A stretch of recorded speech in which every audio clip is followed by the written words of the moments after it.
शुभ प्रभात मेरे प्यारे बच्चों। आज हम बस की यात्रा पृष्ठ संख्या 15 से आरंभ करेंगे। बस की रफ्तार अब 15-20 मील हो गई थी। मुझे उसके किसी हिस्से पर भरोसा नहीं था। ब्रेक फेल हो सकता है, स्टीयरिंग टूट सकता है। प्रकृति के दृश्य बहुत लुभावने थे। दोनों तरफ हरे भरे पेड़ थे जिन पर पक्षी बैठे थे। मैं हर पेड़ को अपना दुश्मन समझ रहा था। जो भी पेड़ आता डर लगता कि इससे बस टकराएगी। वह निकल जाता तो दूसरे पेड़ का इंतजार करता। झील दिखती तो सोचता कि इसमें बस गोता लगा जाएगी। बस की जो अवस्था है उसको देखकर लेखक के मन में तरह तरह के प्रश्न आ रहे हैं। बस 15-20 मील की गति से धीरे धीरे चल रही है और लेखक को उसके किसी भी हिस्से पर भरोसा नहीं रह गया। उसे लगता कि इसका ब्रेक फेल हो सकता है, इसकी स्टीयरिंग टूट सकती है।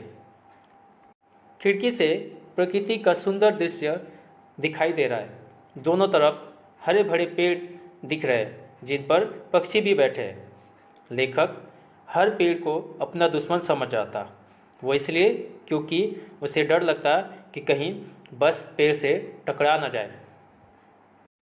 जब एक पेड़ निकल जाता तो वह दूसरे पेड़ का इंतजार करने लगता। उसे अगर झील दिखती तो ऐसा लगता कि बस जाकर झील में गिर जाएगी और उसमें गोता लगाएगी, अर्थात तैरना शुरू कर देगी। लेखक के मन में इस तरह के तरह तरह विचार आ रहे थे। अगला अनुच्छेद। एकाएक फिर बस रुकी। ड्राइवर ने तरह तरह की तरकीबें की पर वह चली नहीं। सविनय अवज्ञा आंदोलन शुरू हो गया था। कंपनी के हिस्सेदार कह रहे थे, बस तो फर्स्ट क्लास है जी, यह तो इत्तेफाक की बात है। छीड़ चांदनी में वृक्षों की छाया के नीचे वह बस बड़ी दयनीय लग रही थी। लगता है जैसे कोई वृद्धा थक कर बैठ गई हो। हमें ग्लानि हो रही थी कि बेचारी पर लद कर हम चले आ रहे हैं। अगर इसका प्राण हो गया तो इस बियाबान में हमें इसकी अंत्येष्टि करनी पड़ेगी। लेखक जब तरह तरह के बात सोच रहा था तभी अचानक से बस रुक जाती है। ड्राइवर जो है वह हर एक तरह की तरकीब या उपाय कर देख लेता है और बस नहीं चलती है। ऐसा लगता है जैसे सविनय अवज्ञा आंदोलन शुरू हो गया, अर्थात विरोध करना शुरू हो गया है। कंपनी के हिस्सेदार कह रहे थे कि बस तो एकदम फर्स्ट क्लास की है, यह तो महज इत्तेफाक है, संयोग है कि बस बंद हो गई है। चांदनी रात है और बस एक पेड़ के नीचे बहुत ही दयनीय लग रही है, अर्थात उसको देखकर उसके ऊपर बहुत दया आ रही है। ऐसा लग रहा है जैसे कोई बूढ़ा या बूढ़ी थक कर बैठ गई हो। लेखक और उसके मित्रों को ग्लानि हो रही थी। ग्लानि का अर्थ है पश्चाताप, कि हम सब इस बेचारी के ऊपर लटका रहे थे जो बहुत ही बूढ़ी है। इसको सजा कर रखना चाहिए था और हम इस पर लटका आ रहे थे। लेखक ये भी सोच रहा है कि अगर इस बस का प्राणात अर्थात प्राण निकल गया यहाँ पर तो इस बियाबान अर्थात इस सुनसान जंगल में हमें ही इसका अंतिम संस्कार करना पड़ेगा।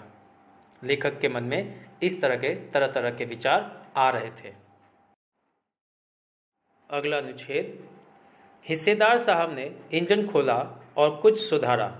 बस आगे चली। उसकी चाल और कम हो गई थी। धीरे धीरे वृद्धा की आंखों की ज्योति जाने लगी। चांदनी में रास्ता टटोल कर वह रेंग रही थी।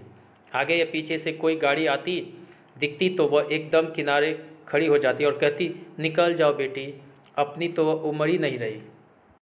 यहाँ लेखक यह कह रहा है कि जो बस के हिस्सेदार है उन्होंने इंजन को खोला और उसको थोड़ा ठीक किया, जिसके वजह से बस फिर से चालू हो गई और वह आगे की तरफ बढ़ने लगी।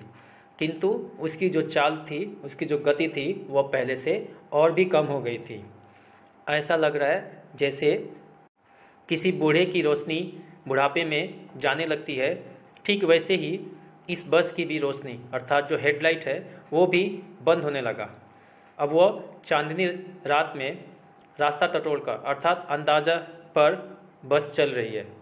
अगर कोई आगे से या पीछे से गाड़ी आती तो बस एकदम किनारे पर खड़ी हो जाती और कहती है कि भाई तुम निकल जाओ या बेटी तुम निकल जाओ, मेरी वह उम्र नहीं रही, अर्थात मैं बूढ़ी हो गई हूँ, मेरी आंखों की रोशनी चली गई है, उसके जो रोशनी है, उसका जो लाइट है वो ख़राब हो गया है, और कह रहे कि तुम निकल जाओ, तुम पहले निकल जाओ, मैं बाद में भी निकल सकती हूँ।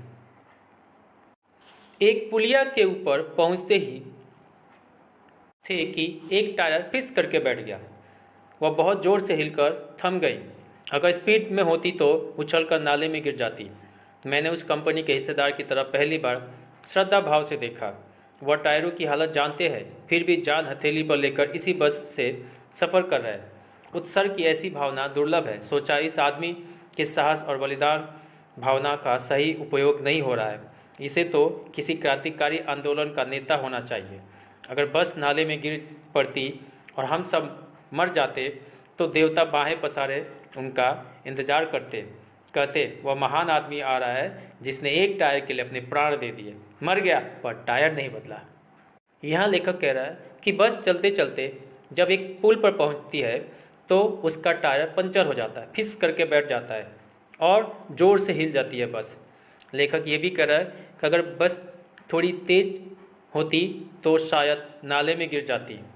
और पहली बार लेखक को उस कंपनी के हिस्सेदार के प्रति श्रद्धा भाव जागृत हो जाता है, अर्थात पहली बार उसके प्रति श्रद्धा उसके मन में उमड़ जाता है।